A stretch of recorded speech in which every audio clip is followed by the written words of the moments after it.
આજના આથા ડુંગરી ખાતેના કાર્યક્રમમાં અહીં મંચસ્થ ઉપસ્થિત છોટાઉદેપુર જિલ્લા આમ આદમી પાર્ટીના પ્રમુખ એવા રાધિકાબેન રાઠવા, છોટાઉદેપુર જિલ્લા ઉપપ્રમુખ એવા વિનુભાઈ સરપંચ, સાથે સાથે નસવાડી તાલુકા પ્રમુખ ઈશ્વરભાઈ, કવાડ તાલુકા પ્રમુખ શ્રી, સાથે છોટાઉદેપુર, જેતપુર અને કદવાલ તમામ તાલુકાના આમ આદમી પાર્ટીના પ્રમુખશ્રીઓ, મહામંત્રીશ્રીઓ, તમામ પદાધિકારીઓ અને આજે જેમણે 5000 ની જનમેદની સાથે અમારા સમર્થનમાં આમ આદમી પાર્ટીમાં જોડાયા છે એવા આથા ડુંગરી સરપંચ શ્રી એવા રતનસિંહભાઈ માટે આપણે જોરદાર તાળીઓ પાડી લઈએ। સાથે સાથે ઘણા વર્ષોથી રાજનીતિમાં છે, જેઓ 3 વખત વિધાનસભા પણ લડ્યા છે અને પૂર્વ સરપંચ ડુંગરીના આપણા ભંગ્યાભાઈ રાઠવા પણ 3000 કાર્યકરો સાથે આપણી સાથે જોડાયા છે, જોરદાર તાળીઓથી વધાવી લે। સાથે આજુબાજુ ગામના વીજળીના સરપંચ છે, સાથે આજુબાજુ ગામના સરપંચો, તાલુકા પંચાયતના પૂર્વ સભ્યશ્રીઓ, હાલના ગ્રામ પંચાયતના સભ્ય અને ભાજપમાંથી કિસાન મોરચાના પ્રમુખ એવા સંજયભાઈ અને તમામ કોંગ્રેસમાંથી પણ મોટી ભાગના આગેવાનો અમારી લડત સાથે જોડાઈને અમને સમર્થન આપ્યું છે, અમારા પાર્ટી પરિવારમાં જોડાયા છે એવા બધા જ લોકો અહીં ઉપસ્થિત છે। ત્યારે આ વિસ્તારના વડીલો, યુવાનો, માતા બહેનો અને તમામ સાધુ સંતો, મહંતો બધા જ લોકોને મારા નમન કરું છું, પ્રણામ કરું છું અને બધાને અભિવાદન કરું છું। અહીંયા આવ્યો અને બાજુનું ગામ, થોડા દૂર ગામ વીજળી ગામે અમે હતા અને નસવાડી તાલુકાના, કવાડ તાલુકાના 8-10 આગેવાનો મને મળ્યા અને 8-10 આગેવાનોએ કીધું, સાહેબ અમારા 28 ગામ હાઇડ્રો પ્રોજેક્ટમાં આ લોકોએ બારોબાર સંપાદિત કરી દીધા છે અને હાઇડ્રો પ્રોજેક્ટ આવવાનો છે, વિસ્થાપિત કરવા માટે સરકારે મન બનાવી લીધું છે। કલેક્ટર, એસપી, એમના પ્રાયોજના વહીવટદાર, એમના ડીસીએ, એમનું ખાણ ખનીજ વિભાગ, એમનું જીએમડીસી, જીઆઈડીસી અમારે ત્યાં આવે છે પોલીસને લઈને। 28 ગામના લોકોને કેમ છો? તમે 28 ગામના માત્ર નથી, તમારી સાથે 1,25,00,000 આદિવાસીઓ પણ છે। કોઈની તાકાત નથી અમારા આદિવાસીઓને અહીંથી ઉઠાડીને બહાર લઈ જશે। જે દિવસે આ ગુજરાતની ભાજપની સરકાર અમારા 28 ગામના આદિવાસીઓને ઉઠાડવા માટે આવશે, એ દિવસે ચૈતરભાઈ, રતનસિંહ, રાધિકાબેન રાઠવા, અમે પહેલા દંડો ખાઈશું, અમે પહેલા ગોળી ખાઈશું, પણ મારા સાથીઓ તમે અમારી સાથે રહેજો। ભારતીય જનતા પાર્ટીની સરકારને ઉખાડીને ફેંકી દઈશું। અહીંયા ડેમો આવ્યા ત્યારે અમારા લોકોને વિસ્થાપિત કરી દીધા તમે। અહીંયા કોરિડોર આવે નામે જમીનો લઈ લીધી, હવે તમે અમારા ગામોને હાઇડ્રોજન પ્રોજેક્ટના નામે ઉઠાવવાની વાત કરો। એ ભૂપેન્દ્રભાઈ પટેલ હોય, હર્ષભાઈ સંઘવી હોય, એમને આ પવિત્ર ધરતી પરથી ચેલેન્જ કરું છું, અમારા 28 ગામના લોકોને હાથ લગાડી દો। અમારા 28 ગામના લોકોને હાથ લગાડીને બતાવો અમારો ઇતિહાસ, બિરસા મુંડા ભગવાન, તાત્યા મામા, ખાડિયા નાયક એમના વંશજો છે। જે દિવસે અમારા આદિવાસીઓને હેરાન કરશો, એ દિવસે આ વિસ્તારમાં આર પારની લડાઈ અમે કરવા માટે હવે તૈયાર થઈ ગયા છે। જ્યારે આદિવાસીઓને જાગૃત કરવાનું કામ અમે કરીએ છીએ, અમારા લોકોની અસ્મિતાની વાત કરીએ છીએ, તો નથી આ ભાજપની 30 વર્ષની સરકારે મને દબાવવા માટે, મને તોડવા માટે એક વાર જેલમાં નાખી દીધો, બીજી વાર જેલમાં નાખી દીધો, ત્રીજી વાર જેલમાં નાખી દીધો અને મને દબાવ્યો, ભાજપમાં લઈ જવા માટે, તોડવા માટે મને ડરાવવામાં આવ્યો। પણ ભૂપેન્દ્રભાઈ પટેલ, એ હર્ષભાઈ સંઘવીને પણ કહેવા માંગુ છું, આ ચૈતરભાઈ વસાવા આદિવાસીનો દીકરો છે, આદિવાસીનો દીકરો છે, એ ડરવાનો નથી। करारा जवाब मिलेगा, करारा जवाब, समय आवश्य करारा जवाब આપીશું અમે। હમણાં 30 તારીખે કેવડિયામાં દેશના વડાપ્રધાન મોદીજી આવ્યા, 31 તારીખે મોદીજીને એકતા પરેડ અને આ લોકો 15 તારીખે ડેડિયાપાડામાં નરેન્દ્રભાઈ મોદીજીને ફરી ચૈતરભાઈ વસાવાની લડતને દબાવવા માટે લઈને આવે છે. લઈને આવે એનો મને જરાય વાંધો નથી. અમે વડાપ્રધાન શ્રીને મારી ધરતી પર આવકારીએ છીએ, પણ જે પ્રકારે એ લોકો અમને દબાવે છે કે તમારે 15 તારીખે વડાપ્રધાન સાથે વડાપ્રધાનના હસ્તે ભાજપમાં જોડાવાનું છે, અને એ લોકોએ કીધું કે અમારો ટાર્ગેટ છે તમને 15 તારીખે વડાપ્રધાનના હસ્તે જોડી દઈશું, નહીં તો જેલ જવું પડશે. ત્યારે ભાજપના નેતાઓને કહેવા માંગુ છું, તમે 15 તારીખે અમને જોડવાની વાત તો દૂર, તાલુકા જિલ્લા પંચાયતની ચૂંટણી આવતા હતા તમારા 1 લાખ કાર્યકરોને હું આમ આદમી પાર્ટીમાં જોડી દઈશ. પબ્લિક ભેગી કરવા માટે ડેડિયાપાડા, સાગબારા, વાલિયા, ઝઘડિયા, નેત્રંગ, નાંદોદ ગામડે ગામડે જાય છે. આ લોકો કહે છે તમારા ચૈતરભાઈ મોદી સાહેબના હસ્તે 15 તારીખે જોડાવાના છે, બધા આવી જજો, બધા જોવા આવજો. ત્યારે હું એમને કહેવા માંગુ છું, ચૈતરભાઈ ભાજપમાં જોડાવાના નથી, ચૈતરભાઈ ભાજપને તોડવાના છે, તોડવાના છે. સાથીઓ, મને સામાન્ય બાબતમાં જેલમાં નાખી દીધો. આદિવાસીનો દીકરો છું એટલે ભૂપેન્દ્ર પટેલને નથી ગમતું, હરસંઘવીને નથી ગમતું. આદિવાસીઓ માટે કેમ બોલે છે? આદિવાસીઓની મીટિંગો છોટાઉદેપુરમાં કેમ કરે? એને જેલમાં નાખો. એક સામાન્ય બાબતમાં મને જેલમાં નાખી દીધો.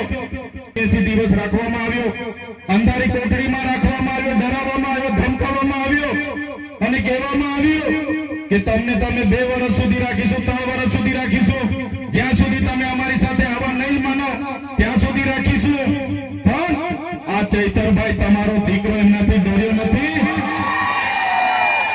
અને તમારી બધાના આશીર્વાદથી, તમારા બધાના સહકારથી, તમારા બધાની પ્રાર્થનાથી, ઉપરવાળાની દયાથી, કુદરતની મહેરબાનીથી આ ચૈતરભાઈ વસાવા આજે છૂટીને તમારી વચ્ચે આવીને ઉભો છે. તમારા બધાનો હું ખૂબ ખૂબ આભાર પણ માનું છું.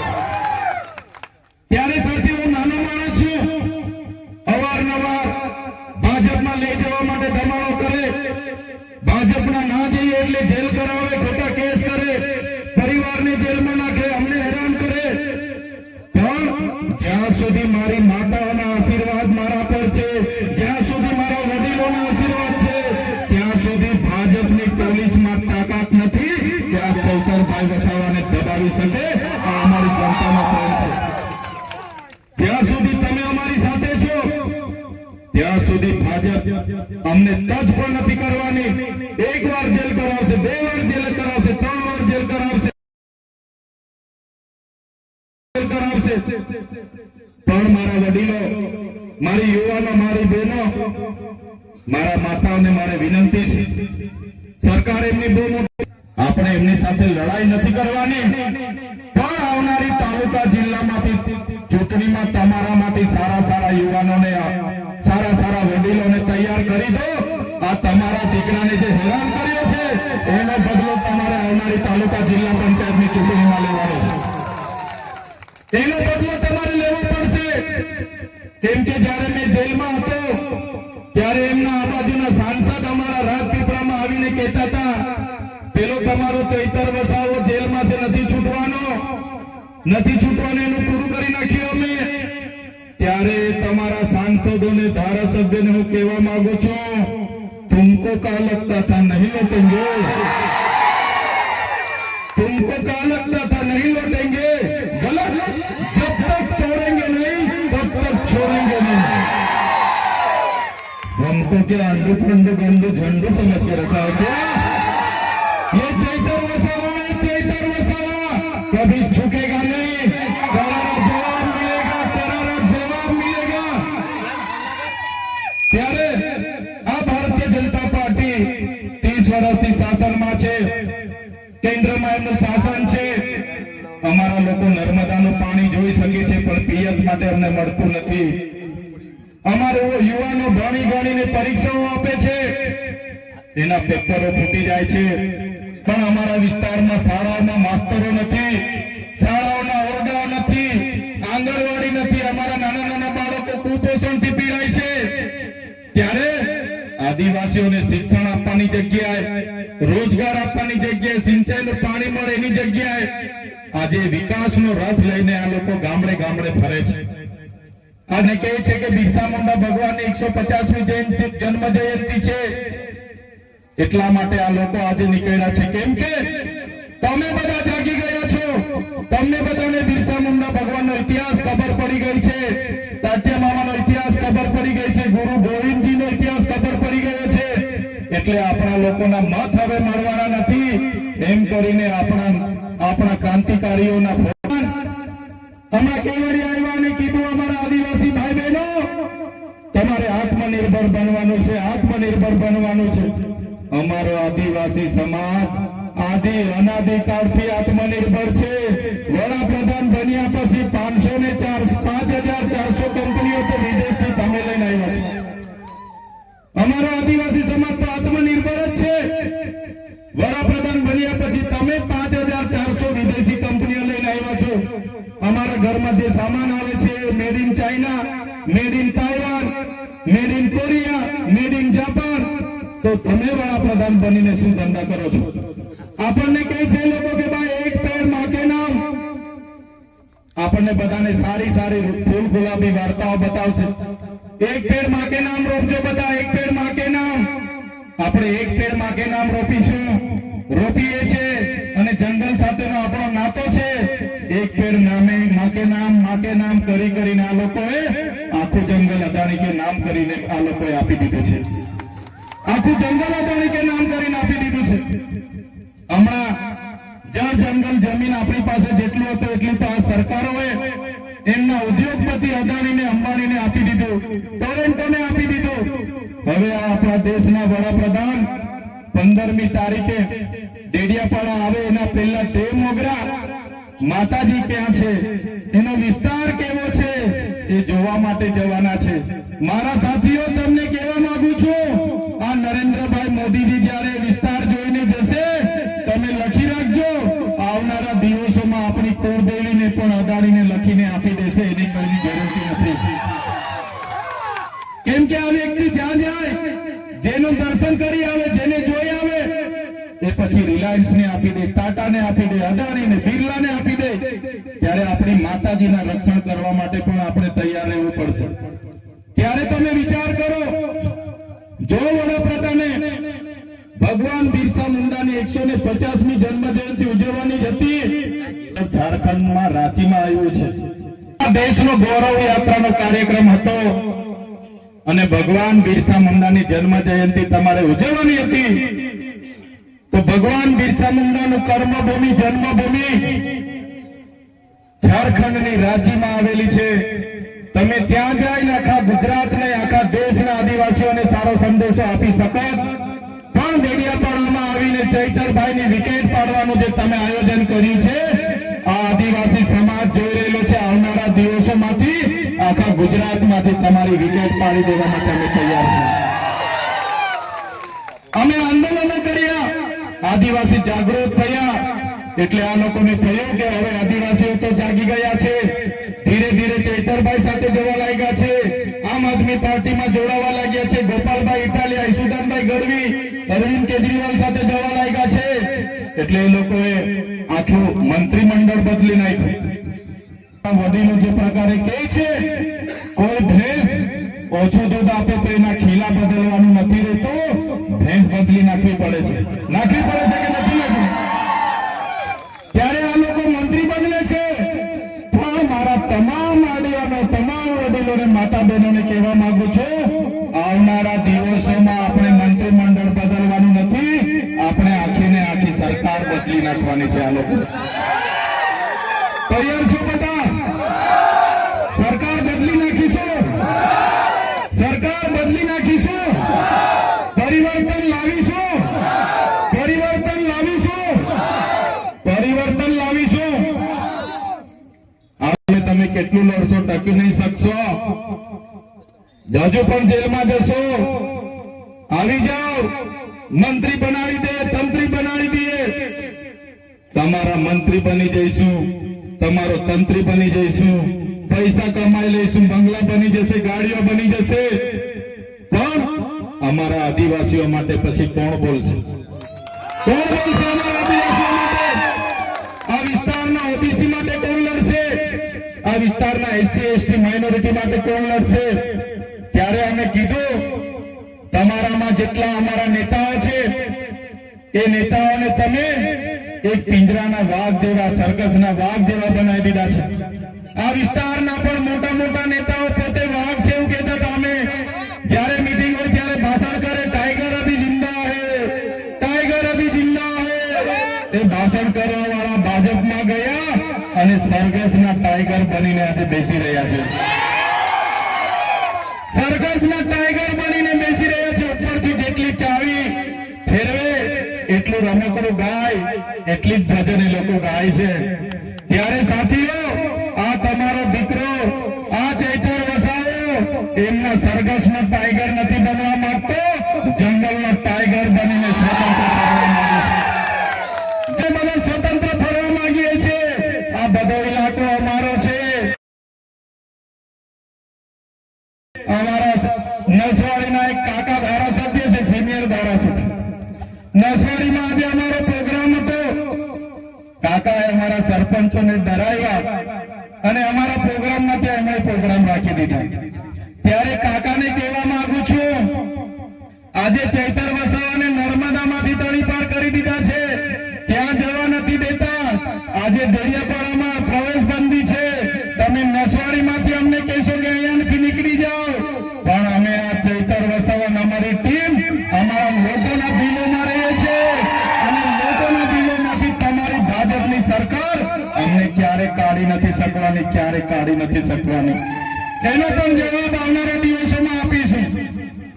ત્યારે નવી વસાહતોના આગેવાનો મને રસ્તે મળ્યા. મારી સામે કહેતા હતા, સાહેબ અમે નર્મદાના નવી વસાહતના લોકો છે, અમે આ ધારાસભ્યના હોજે લાગ્યા, આ ભાજપના નેતાઓને માની લીધું અને આજે અમારા દીકરા દીકરીઓ અમને ખીજવાય છે, કામ કર્યું છે. ત્યારે સાથીઓ, આવનારા દિવસોમાં તાલુકા અને જિલ્લા પંચાયતની ચૂંટણીઓ આવવાની છે. રાષ્ટ્રીય પાર્ટી છે આમ આદમી પાર્ટીનું મંચ તમને અમે આપીએ છીએ. આપણા આજે રતનસિંહભાઈ સરપંચ, ભંગિયાભાઈ સરપંચ, નવસિંહભાઈ સરપંચ અને તમામ સરપંચો તમારી સાથે છે. કોઈને ડરવાની જરૂર નથી. તમે રાતે કહેશો, રાતે અમે આવી લોકો થઈ જઈશું. ત્યારે તમારામાંથી સારા સારા વડીલો, સારા સારા યુવાનો, સારી સારી બહેનો આવનારા દિવસોમાં ચૂંટણી લડીને નગરપાલિકા હોય કે તાલુકા પંચાયતના પ્રમુખ બનીને તમારે આવી જવાનું છે. સત્તા તમારે હાથમાં લઈ લેવાની છે. વડીલોએ કીધું હતું, વાર્તાઓમાં આવતું હતું કે એક રાજા, એનો જીવ પોપટમાં હતો. એ જ પ્રકારે આ ભાજપના લોકોનો જીવ સત્તા અને ખુરચીમાં છે. તમે જાગી જાઓ, ખુરચી આપણે ખોચી લઈએ, સત્તા આપણે ખોચી લઈએ, એટલે આ ભાજપના રાજા ઓટોમેટિક ઘરે બેસી જવાના છે. તૈયાર છો તમે? સત્તા ખોચી લેવાની છે. તૈયાર છો બધા? જય આદિવાસી. ત્યારે આ વિસ્તારના 28 ગામના લોકોને પણ કહેવા માંગુ છું અને બીજા વિસ્તાર હાપેશ્વર હોય, આંબાડુંગર હોય કે આ વિસ્તારના અવસન પટ્ટાના લોકો હોય, તમામ લોકોને કહેવા માંગુ છું, કોઈને ડરવાની જરૂર નથી. કોઈ પણ બહારનો વ્યક્તિ, ભાજપનો વ્યક્તિ તમને ડરાવે તો ખાલી આદિવાસી તરીકે એકવાર કિચડી પાડીને અબોધો કરી દેજો, આખું ગામ ભેગું થઈ જશે, એ લોકોને આપણે ગણતા કરી દઈશું. અબોધો આવડે છે ને બધાને? આપણા વડીલોએ આપણને શીખવ્યું છે, ગામમાં અબોધો કરી દેજો. અમે બધા જોડીને આવી જઈશું. એ આરએસએસ વાળા હશે કે ભાજપ વાળા હશે, એમને ઉભી પછી લઈને અમે ભગાવી દઈશું. ત્યારે બધા જ લોકોને વિનંતી કરું છું, આપણી અસ્મિતા, આપણી સંસ્કૃતિ અને આપણી જે આદિવાસીની અસલિયત છે એ આપણે જાગૃત કરવું પડશે. અમે એટલા માટે આ પાર્ટીમાં જોડાઈને આગળ વધી રહ્યા છે. ભાજપ વાળા અમને પણ બોલાવે છે, આવો તમે સત્તા અને પૈસા કમાઓ. અમને સત્તા અને પૈસાનો મોહ નથી. અમે આદિવાસીઓને જાગૃત કરીએ, આદિવાસીઓને આગળ લાવીએ, અમારા યુવાનો ભણી ગણીને આગળ આવે, અમારા ખેડૂતો આગળ આવે, અમારા ખેડૂતના દીકરાઓ 4 વ્હીલ લઈને ફરે, મર્સિડીઝ લઈને ફરે, BMW લઈને ફરે, થાય એ જ અમારા સપના છે, અમારા લોકોના નાના મોટા પ્રશ્નો છે, એને પણ આવનારા દિવસોમાં સરકારમાં 2027માં અમે બધા આમાંથી જઈએ અને આદિવાસીઓના હિતના કામ કરીએ, આ વિસ્તારના યુવાનોના હિતના કામ કરીએ, ગુજરાતના 18 વર્ગના 18 વર્ગના લોકોના હિતના કામ કરીએ, એ અમારા બધાના સપના છે। ત્યારે વધારે વાતો નથી કહેતો, પણ આવી જ પ્રકારે તમારો સાથ અને સહકાર અમને જોઈશે, કેમ કે આ લોકો જ્યારે આવનારી ચૂંટણીઓમાં પણ આપણા આ વિસ્તારના કેટલાક ભાજપના નેતાઓ આ જ કામ કરશે, એના કરતા તમે તમારામાંથી ઉમેદવારો ટાઈગર છે અને જ્યારે રન કરશો ત્યારે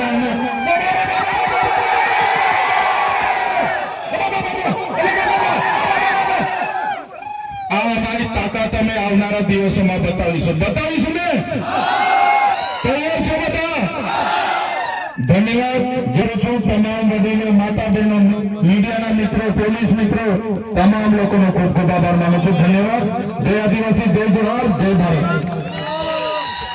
ખૂબ સરસ અહીંથી માર્ગદર્શન આપ્યું આમ આદમી પાર્ટીમાં સર।